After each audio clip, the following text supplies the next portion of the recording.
everybody, and welcome to Making Miracles Happen. This is our Valentine's Day, our Valentine's special, because it's going to be 2 weeks long. This is February 1st through the 14th, and we are talking about love, sex, intimacy, but it's also that you can love deeper and deeply. And that is something that is so difficult for so many people, not just women, but men as well, because men tend to freak out if they ever get hurt. And they're like, I don't ever want to love again. And one thing that I love about women is that no matter how many times they get hurt, so many of them are willing to keep jumping back in and keep trying and trying and trying, where it seems to be a little bit more difficult for men. So I have a lot of respect for you guys out there who keep trying and trying and trying. But we want to help you try and actually perfect it. We want to help you get the love and the intimacy that you actually want. And so that is the reason we are creating this series and why we are showing up. Now, my special guest today is somebody I met about a year ago. She was doing her own love, I think, sex and intimacy relationship summit. And I was like, I want to talk to her one day. Like, I really want to talk to her about what she does. And so this is that opportunity a year later. And I want her to really get in depth about how she can help you. So we're getting ready to interview her. I want you guys to take notes, get your water, relax. You know, just get everything that you need to prepare to learn something really valuable, because that's the one thing that I hear over and over and over again from my viewers is that it's such valuable information. It's changed our lives. So if you guys are ready, let's get started. So can you please introduce yourself and tell people what it is that you do? Yeah. Hello, everyone. Grab your pen and paper. I love that. So I am Eva Blake, and I am a sex, love, and leadership coach. So I support ambitious, successful people to master their sex life, to create powerful, potent partnerships so that you can go out into the public and you can transform the world. Awesome. Now, why? And I've been interested in this actually since I saw your first opt-in video, like, hey, this is what we're doing. I've been interested, like, what gets you started in something like this? Well, it was my own confusion, honestly. I mean, part of my own origin story was going to a women's college and being surrounded by some of the most beautiful, wealthiest, smartest, most talented women I've ever met in my life, and listening to them come home from their dates bored, depressed, sad, or taken advantage of, or harmed, actively harmed. And I kept wondering, what is that about? And when I looked into my own life, I was like, oh, that's actually happening to me too.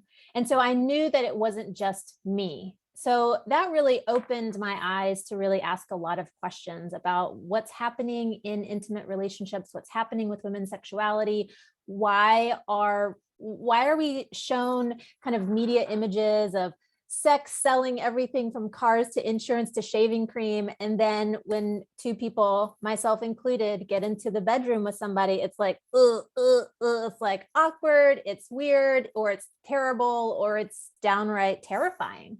So that's really how this started. And, another element was coming to a place and getting into community around spirituality and sacred sexuality, and being really curious about that nature of sacred union, or just the sacredness itself of sexuality, and being then really curious about, like, well, why do we generally as a society have so many hangups? Right? Those are some of the bigger overarching questions that I was asking when I was 21 and 25. And now that I'm in my 40s, where I'm really at is, I really want you to be powerful in every single intimate moment of your life, so that when you go out into the world, you are that powerful and more. So you are fully integrated, and you're really cultivating this power and passion from within, and then you're bringing it out and you're sharing it with the world, so that you're not two different people, one at home and one out in public. You're really one powerful being everywhere. You know what I find really interesting that you really bring this up is that sex sells, right? They sell everything. I mean, at this point, I've even seen, kids shows where they're trying to make it sexier. That's just what they're doing. But I guess what really shocked me is one day when I had the realization that it's okay to show your children violence and war, and that's just a normal part of life. And it's okay to have blood and guts everywhere. But the moment somebody is actually making love, the moment somebody's actually kissing, the moment we can tell our children there's something better in this world than war and fighting and who you hate, right? Yeah. It's bad. It's shamed. You get in trouble for it more than anything else. But it's okay to kill people. It's okay to have violence. Yeah, Not a yeah, big yeah. deal. No problem. And that's just really interesting, like how backwards our society seems. And when I bring this up to people, I've noticed that they don't get it at first. Like, what do you mean? Like, why is that a bad thing? And then all of a sudden they start thinking about it. You know, I'm just Yeah. sitting, I'm like just waiting. Like I'm seeing the clock ticking and the wheels are turning. And all of a sudden it's Yeah. like, yeah, why? Well, Why is that? So I wanted to ask you, why is that? yeah. Well, I mean, I think that most of us have been so enculturated to shame around sexuality that we don't have really a clear lens to spot it when it's happening. I mean, it's kind of like water is wet, sex is shameful. It's like there's that much association, right? And that the other part is that by and large, most of us as human beings in the modern era have been shamed since we were a baby, before even sex originated, before sexuality was a thing that as young people we even understood. I mean, you know, people were touching our bodies before we could give consent, when we were babies and we were being cleaned. And even in that place, people would react to us. You know, they would celebrate us pooping in the diaper, or they would be like, ooh, and they would show faces of disgust. And so from a very, very early age, we're integrating, we're taking in all this information about how other people are experiencing our bodies. And, you know, even little fetuses in utero are masturbating. Little children rub up against things because it feels good, because the motion feels good. And so it's the messaging that we receive from adults that says, stop being in a body, stop pursuing pleasure, stop like experimenting with yourself, and be rigid, or be strong if you're a boy and pretty if you're a girl, right? But just be in this box. So I think now as an adult, when we're looking around, you know, I know for even my own clients are like, oh my gosh, I can't believe I'm ashamed of that. Because now when we're talking about it in my right mind, I don't think that that's right. I don't want to think that, but I'm having this visceral response, right? It's because when we were babies, we were taking all of that stuff in, and we had no real sense, no ability, no cognitive space to really actually check in and be like, do I really want to believe that something's wrong with my butt? No, I don't want to believe that. No, I think my butt is great.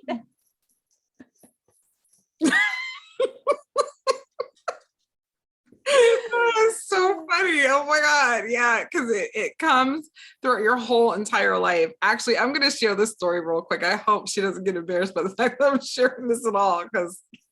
But when my daughter was little, she would look at her vagina in the mirror, and she was very proud. She was very proud of her vagina. And I'm like, good, she's proud of herself. Yay. And my mom caught her doing it once. She was like, she needs to stop doing that. I said, why? Why is it wrong for her to look at her own body? Why is it wrong for her? Why do you think it's wrong? And she's like, well, I just hope she gets over it soon. I said, well, I hope you get over it soon. I hope.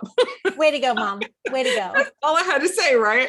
And I remember her just being in the body and like, you know, her body in the mirror, and she's just like primping and just like, you know, just enjoying the way she looks. And it was like, it's so nice to see that, because how wonderful would that be if that translate into, you know, 20 years old, 30 years old, 40 years old doing the same thing? Because at some point, you know, society tells us that's not okay anymore. You know, it's not okay when you can consciously think for yourself, you should judge yourself. You should put yourself down. And here's one thing that's really interesting to me. I had saw one of your Facebook lives. I think it was the beginning of last year, maybe. But Facebook was shutting down the word sex. And I'd like for you to talk a little bit about that, because I thought some of the points you were making about why this is so harmful to us, why that's, you know, it's an important topic that we should all care about. Yeah. So this particular element is actually is pretty deep. Let me see. Let me try and do this very quickly, which is that social media platforms are not owned by us, even if we are the ones who are generating all the content for it. Us, I mean, any of us as users, as content creators, as personalities, right? They're not owned by us. And the corporations themselves, the corporate entities, want to keep sexuality the words around sex education, even sexual anatomy, even like scientific education. I've posted so many things that are like literally scientific anatomy drawings from medical textbooks that have been taken down and been deleted because of community standards. And the reason why that is because Congress passed a series of laws in 2018 and 2019 called SESTA and FOSTA. The basic idea is that these bills were designed to censor online spaces in the hopes that censoring that would take away sex trafficking, would take it away.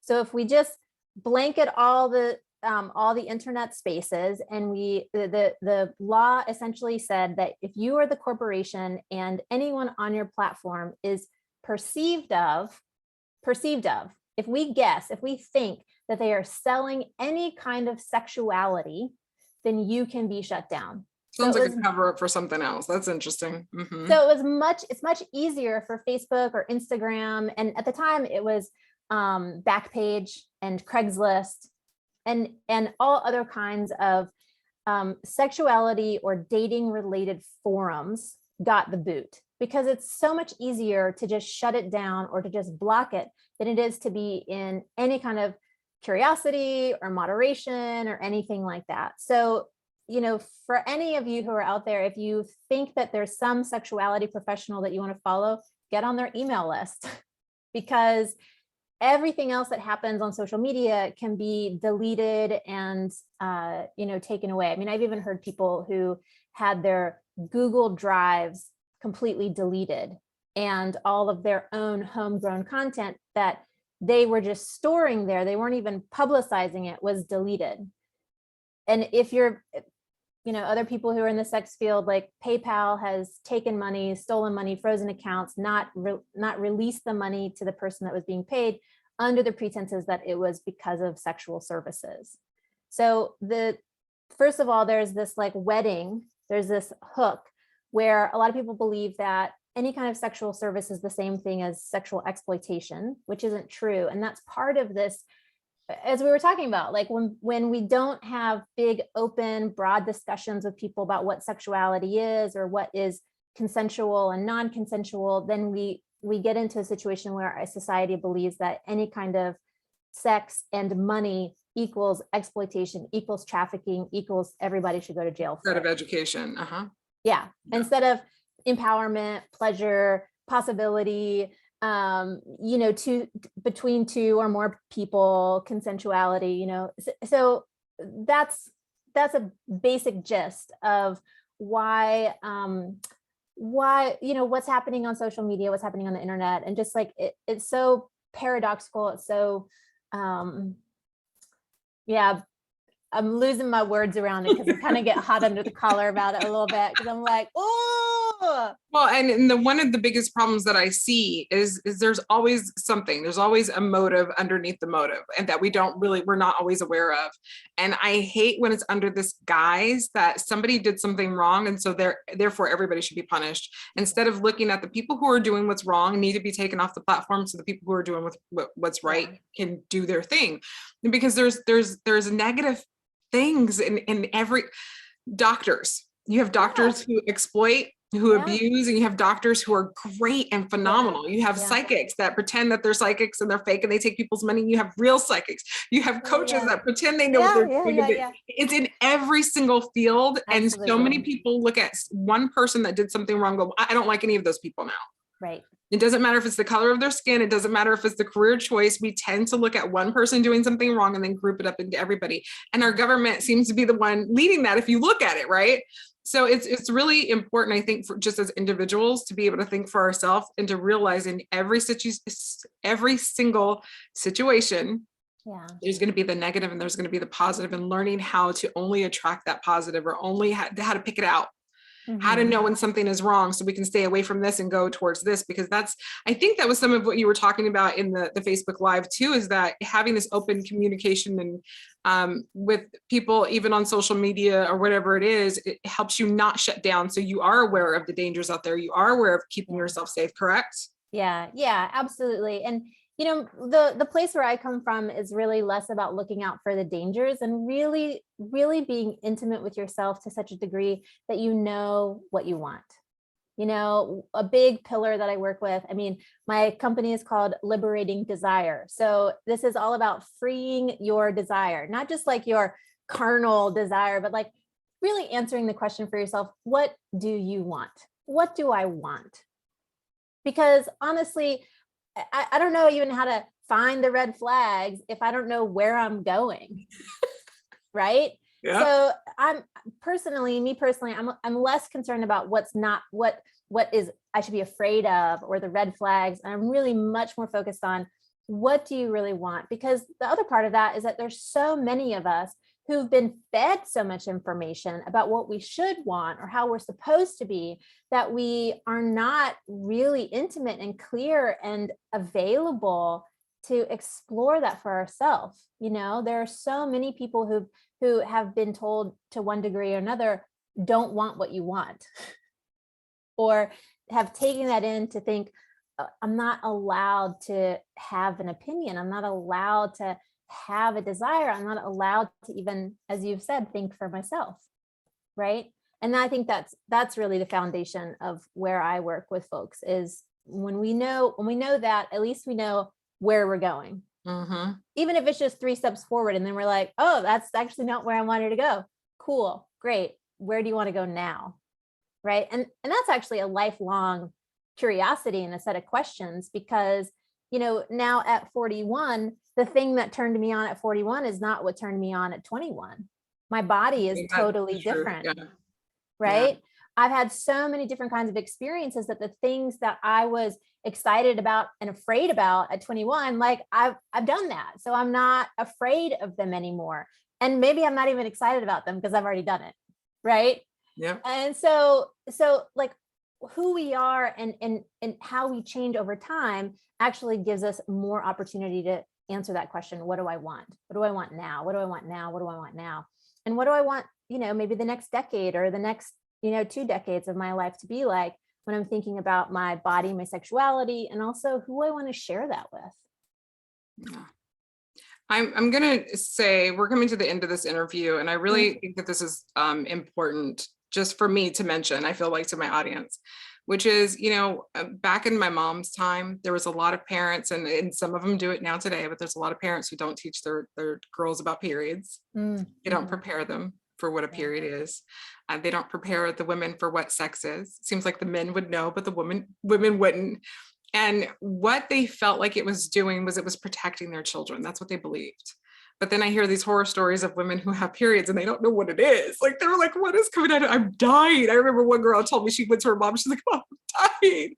And then you have, women who share stories of, well, I got married, but I didn't know what to do. I had no idea what to do. We're not protecting our children that way. So if you're one of those people who've had that experience, this is the reason you would go, people should check you out, right? They should go talk to you, because you would actually explain to them and help them where their parents could have and didn't. Yeah. Yeah. Like, they actually can get the help. It's not too late just because your parents didn't do it. Am I right? Yeah, totally. And for all of you who are parents, there are lots of age appropriate resources for you to talk to your kids at the age that they are, at the developmental stage that they are. So the resources are out there. Thank God. I mean, now we're in a time where you just have to internet it to find the right stuff that is really going to be supportive for you to, heal that wound of the past, what your parents didn't give you, so that you can be the parent that your kid needs. Mm-hmm. And if it comes to a point where it becomes hard to internet it, that's why we get into the email list. And that's why the email list is so important. And actually, like, signing up for the gifts and being on that person's email list, because you never know where that one email is going to come through that absolutely changes your life. Mm-hmm. So can you tell people how to get their free gift? How do they get on your email list? Yeah, absolutely. So I'm at liberatingdesire.com. And what I have available now is called the Intentional Intimacy Series. And this is a series of audio practices. So you will hear my voice and you will be able to create intimacy with the most important person in your life, which is you. When you are really intimate with yourself, when you have spent time with yourself, when you get into being clear about who you are and what you want, then you can create magic with someone else. So start with self and then bring it to another person. And that's what I will lead you through. So all you guys have to do is scroll down to the bottom of this video. You can click on that link and you can actually go sign up right now while we're talking, because it opens up in a completely different window. I thought about everything. I thought about it. Yep. You don't have to forget. So my last question to you is, what is the miracle in finding out what your pleasure zone is? What is the miracle in creating more intimacy in your life? I mean, how much more time do we have? Ultimately, it's freedom, right? Because, you know, it's freedom, it's power, and it's opportunity. When I know who I am, then I'm free, and I don't have to be afraid that you're going to see me, because I know, and I'm already accepting who I am. When I am surrendering into my pleasure and I'm allowing ecstasy to emerge, I'm not afraid of what it's going to look like to somebody else. You know, that part of our brain shuts down. It goes on vacation when we are in ecstasy, right? I mean, how powerful is that, to be fully entranced in your experience and to own it and to be like, yes, yes, yes, this is who I am.